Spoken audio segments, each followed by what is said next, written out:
Meus irmãos, a graça e a paz do Senhor a todos. Bênçãos multiplicadas sobre a sua vida, sobre a sua família, sobre a cidade de Santa Helena de Minas. Amém? Amém. Eu quero convidar você ou a abrir a sua Bíblia ou prestar atenção na leitura das Escrituras. Até agora nós ouvimos a palavra de Deus cantada. Deus usou cada louvorista, cada ministério de louvor e o coral aqui nessa noite. E Deus vai usar também a leitura das Escrituras e a breve exposição delas. Desde já eu quero parabenizar a prefeitura, o prefeito, a Câmara de Vereadores, principalmente a liderança espiritual dessa cidade, os pastores e líderes, por realizar este encontro, este evento. Esta noite é uma noite de oração, de adoração. É uma noite que nós levantamos o nome de Jesus acima de qualquer coisa e acima de qualquer nome. Amém? Lucas capítulo 7, no versículo 11, aqui está registrada uma das mais extraordinárias histórias do Novo Testamento. Possivelmente é um dos maiores milagres que o nosso Senhor Jesus realizou aqui na terra. Diz assim a palavra de Deus: em dia subsequente, dirigia-se Jesus a uma cidade chamada Naim, e iam com ele os seus discípulos e numerosa multidão. Versículo 12 do capítulo 7 de Lucas, diz assim: como se aproximasse da porta da cidade, eis que saía o enterro do filho único de uma viúva, e grande multidão da cidade ia com ela. Vendo-a, o Senhor se compadeceu dela e lhe disse: não chores. Chegando-se, tocou o caixão e, parando os que o conduziam, disse: jovem, eu te mando, levanta-te. Sentou-se o que estivera morto e passou a falar, e Jesus o restituiu à sua mãe. Todos ficaram possuídos de temor e glorificavam a Deus, dizendo: grande profeta se levantou entre nós, e Deus visitou o seu povo. Esta notícia a respeito dele se divulgou por toda a Judeia e por toda a circunvizinhança. Amém? Preste atenção. Somente o evangelista Lucas registra este milagre. Uma multidão estava seguindo a Jesus, porque ele já tinha operado várias curas, mas esta vai ser a primeira de apenas 3 ressurreições que ele operou em todo o seu ministério. A multidão queria ouvi-lo, porque a mensagem de Jesus era diferente. A multidão queria vê-lo, porque os olhos dele eram compaixão. A multidão queria estar perto de Jesus, porque ele era o amor em pessoa. E é interessante que quando Jesus está chegando naquela cidade, naquele exato momento está saindo um cortejo fúnebre. E alguns podem pensar que é coincidência, mas nós sabemos que nada é por acaso. Não há nada que escapa à soberania de Deus. Aquele encontro não foi circunstancial, foi providencial. Não foi uma mera coincidência, foi a mão do Criador que preparou aquele dia, aquele encontro. E meus irmãos, não é sem razão que nós estamos aqui nessa praça, levantando um altar de adoração, no dia 30 de outubro, quando essa cidade completa 30 anos. Nada é por acaso. Quantas coisas aconteceram na nossa vida e nós achamos que foi fortuito, simplesmente um acaso, sorte, circunstancial. Na verdade, todas as coisas cooperam para o bem daqueles que amam a Deus. Aleluia. E quando Jesus chega na porta daquela cidade, ele vê aquela viúva chorando. Meus irmãos, O ar sobre aquela cidade era muito diferente do que está acontecendo aqui neste momento. Não era um ar de festa. Diz a Bíblia que toda a cidade estava em luto, porque o choro de uma viúva que perde um único filho é inconsolável, é uma dor inimaginável, é uma cena desoladora. E eu quero lembrar os irmãos que nada, nenhuma tristeza, nenhuma tragédia, nenhuma desgraça aconteceria se o pecado não tivesse entrado. Aqui está uma mensagem para nós nessa noite. Toda infelicidade, toda tristeza, toda miséria, toda amargura neste mundo é por causa do pecado, e ele é o pai de toda infelicidade. E a mensagem de Deus para nós é: jamais venhamos a brincar com o pecado. Mal as lágrimas secaram numa família, começa a rolar na outra. Cada túmulo é uma pedra, um monumento à tristeza. Irmãos, esse texto é maravilhoso. Não tem talvez nenhuma estrutura homilética que possa comportar a riqueza dessa passagem bíblica, mas eu quero destacar aqui, vou me valer de uma. Lucas está registrando para nós 4 encontros específicos, 4 encontros extraordinários acontecem naquela pequena cidade chamada Naim, que ficava a 12 quilômetros de Nazaré, 6 quilômetros de Sunem. O primeiro encontro é o encontro de 2 multidões. Repete comigo: o encontro de 2 multidões. Uma multidão estava com Jesus em festa, a outra multidão estava com a viúva em pranto. Uma multidão está em alegria e alvoroço, a outra em choro e em luto. Toda a humanidade pode ser dividida em apenas 2 multidões, 2 grupos: aqueles que andam com Cristo rumando a cidade celestial, e aqueles que caminham para o destino eterno além da sepultura. Aqueles que têm vida eterna com Jesus e aqueles que estão caminhando para a morte eterna sem Cristo. Só tem 2 grupos de pessoas no mundo: aqueles que dizem para Deus: seja feita a tua vontade, e aqueles para os quais Deus diz: faça-se a sua vontade. Qual grupo você pertence? Você está andando com Cristo ou você está seguindo o curso deste mundo? Aqui também um outro encontro, não apenas de 2 multidões, mas na porta daquela pequena cidade acontece um segundo encontro, o encontro de 2 sofredores. Repete comigo: o encontro de 2 sofredores, a viúva e Jesus.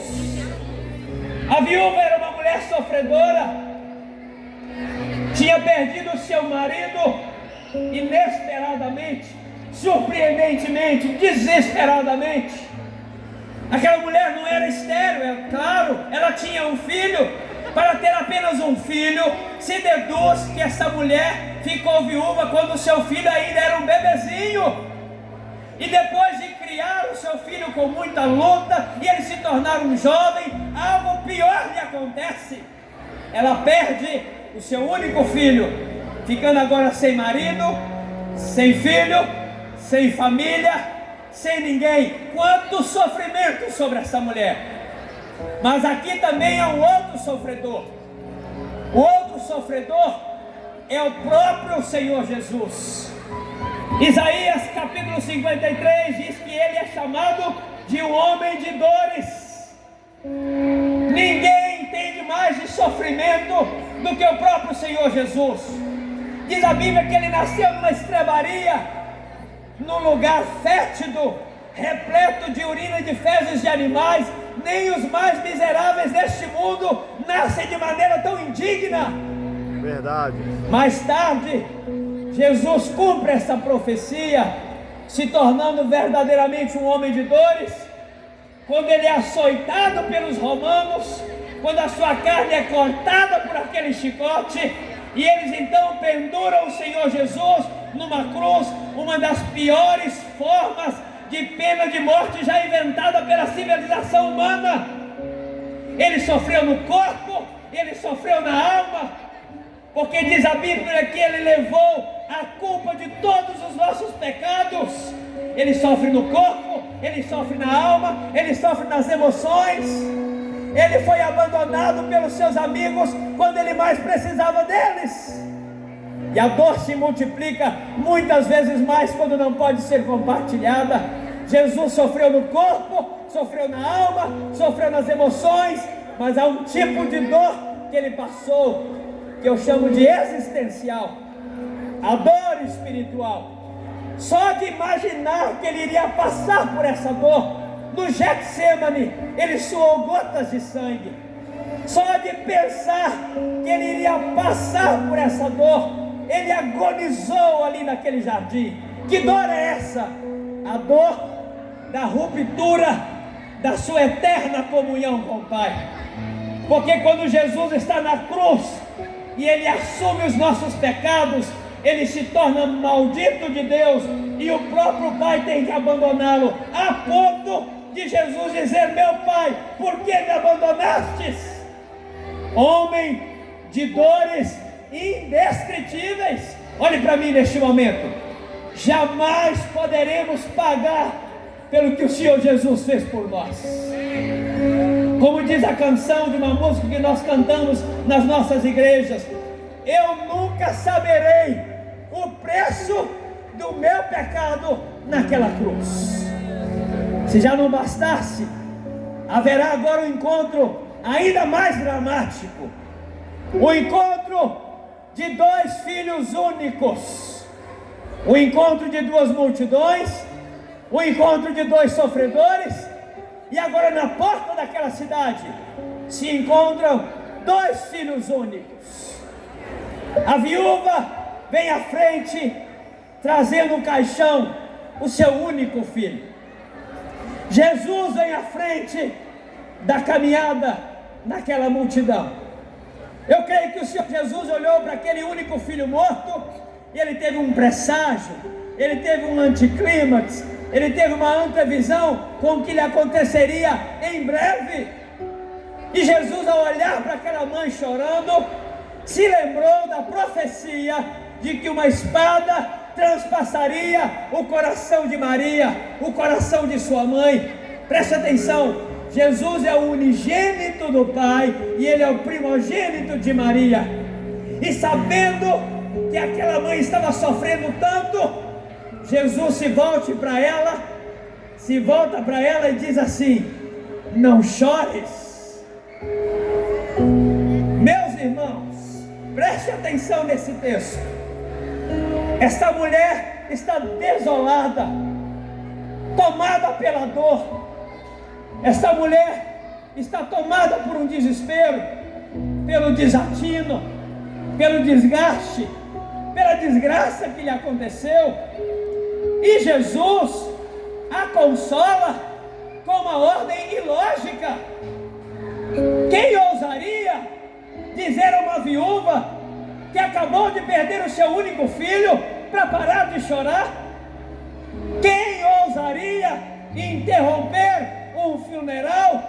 Quem em plena razão e consciência paralisaria um funeral e um enterro e ainda colocaria a mão no caixão? Quem é este? Eu vou lhes dizer quem ele é. Este é o único Filho de Deus, o unigênito do Pai, coexistente, companheiro, Filho único.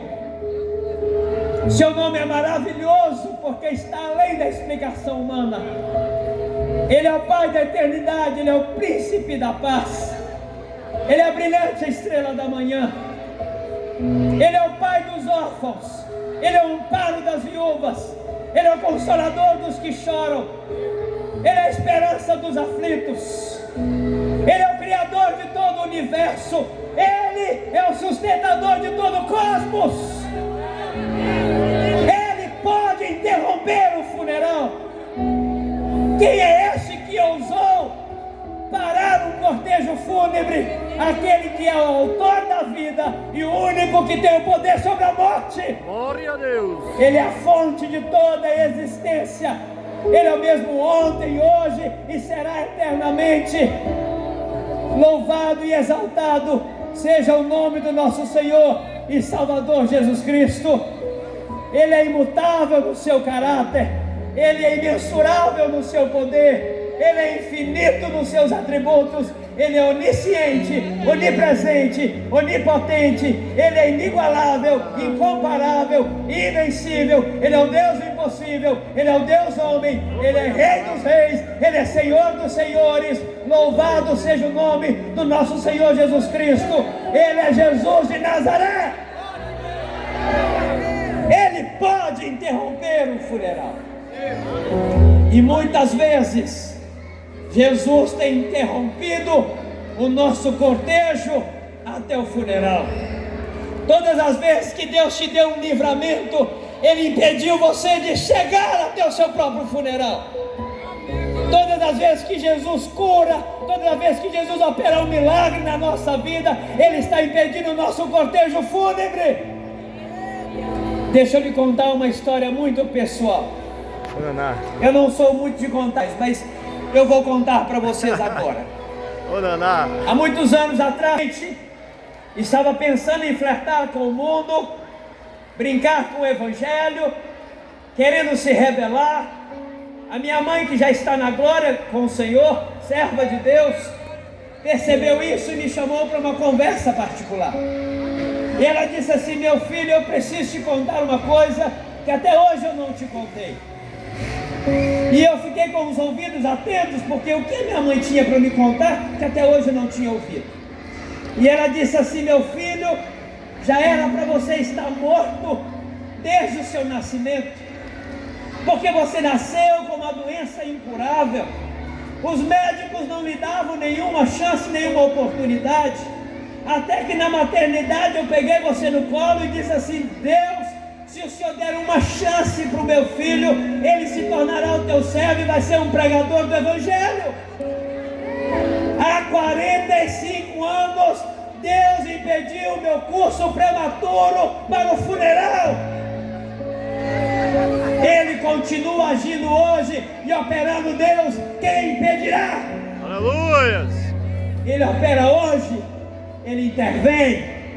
E o último e o mais dramático e terrível dos encontros, o encontro de dois inimigos irreconciliáveis. Preste atenção. Na porta daquela cidade se encontram dois inimigos. Apocalipse, no capítulo finais, diz que um desses inimigos vai destruir completamente o outro. Que inimigos são esses? A morte e Jesus. A morte é o rei dos terrores. A morte apavora e assombra os mais ricos e os mais pobres. A morte nos priva das mentes mais brilhantes, das composições e dos compositores. A morte nos torna órfãos das pessoas que nós mais amamos. Terrível é o anjo da morte. Mas aqui está Jesus, o mais forte, o mais valente, o legendário 01. E aqui na cidade de Naim, Jesus já vai declarar o seu senhorio e a sua vitória sobre este inimigo cruel, porque Jesus diz assim: jovem, eu te ordeno, levanta-te. E quando a voz divina foi ouvida no mundo dos mortos, a morte teve que obedecer. O menino voltou à vida, ressuscitou, se assentou no caixão, começou a falar e foi restituído à sua mãe. Louvado seja o nosso Senhor Jesus Cristo. A morte morreu. Na morte, de Cristo. Que coisa maravilhosa, extraordinária, espantosa, que coisa tremenda Deus operou naquele dia. O único Filho de Deus deu uma ordem ao único filho de uma viúva para se levantar, e ele se levantou. E aqui de cima, olha aqui para mim que eu estou quase terminando agora. Eu estou vendo muitos jovens adolescentes, jovens adultos, jovens maduros. Jovem, ouça a palavra de Jesus nessa noite. Ele te ordena: levanta-te, levanta da tumba espiritual, levanta do sepulcro espiritual, levanta da lama, levante-se do pecado, levante-se desse sepulcro, levante para viver uma nova vida, levante para ser restituído, levante-se para viver em novidade de vida e testemunhar do que Jesus fez na sua vida. Eu termino, meus irmãos, assim como esse texto terminou. Diz a Bíblia que naquele dia, naquela pequena cidade, Deus visitou o seu povo. E eu quero lhes dizer que o mesmo está acontecendo aqui nessa noite. Deus está visitando o seu povo. Ele está aqui no nosso meio. E disse que esta notícia circulou por toda aquela região. Na verdade, esta notícia continua circulando. Desde domingo até hoje, quinta-feira, centenas, milhares de pregadores se valeram desse mesmo texto, desta mesma história, fazendo circular esta notícia maravilhosa. Louvado seja o nosso Senhor e Salvador Jesus Cristo. Disse que ele se condoeu da viúva. Que profunda compaixão. Disse: não chores. Que infinita sabedoria. Parou o cortejo fúnebre. Que ilimitada autoridade. Disse ao jovem: levanta-te. Que maravilhoso poder. Levou o povo a glorificar. Grande profeta se levantou entre nós. E que profeta! Maior do que Moisés. Um sumo sacerdote mais compassivo do que Arão. Um rei maior do que Davi, que venceu o inimigo maior do que Golias. Se levantou alguém, e um monarca mais sábio que Salomão, o noivo mais amoroso que o profeta Oséias, o intercessor mais fervoroso que Samuel. Louvado seja sempre o nosso Senhor e Salvador Jesus Cristo. Louvado seja Deus. Termino com a doxologia. Profundidade da riqueza, tanto da sabedoria quanto do conhecimento de Deus. Quão insondáveis são os seus juízos, inescrutáveis os seus caminhos. Quem, pois, conheceu a mente do nosso Senhor? Quem foi seu conselheiro? Quem primeiro deu a ele para que lhe venha a ser restituído? Porque dele, por meio dele e para ele sejam todas as coisas. Aleluia! A ele, pois, glória! Aleluia! Eternamente! Glória! Amém! Vamos aplaudir o nosso Senhor Jesus Cristo. Aleluia! Feche os seus olhos neste momento para uma breve oração. Feche os seus olhos. Ore a Deus neste momento, dizendo: Deus, já que o Senhor está nos visitando aqui nessa noite, Libera sobre mim a sua bênção. Quem sabe você precisa de libertação. Jesus é poderoso para te libertar. Você precisa de salvação. Ele é poderoso para te salvar. Você precisa de restituição. Ele é especialista em restituir. Senhor Jesus, nós te louvamos essa noite. Levantamos aqui nesta praça um altar de adoração ao Senhor. Queremos que o Senhor aceite a nossa adoração, receba o nosso louvor.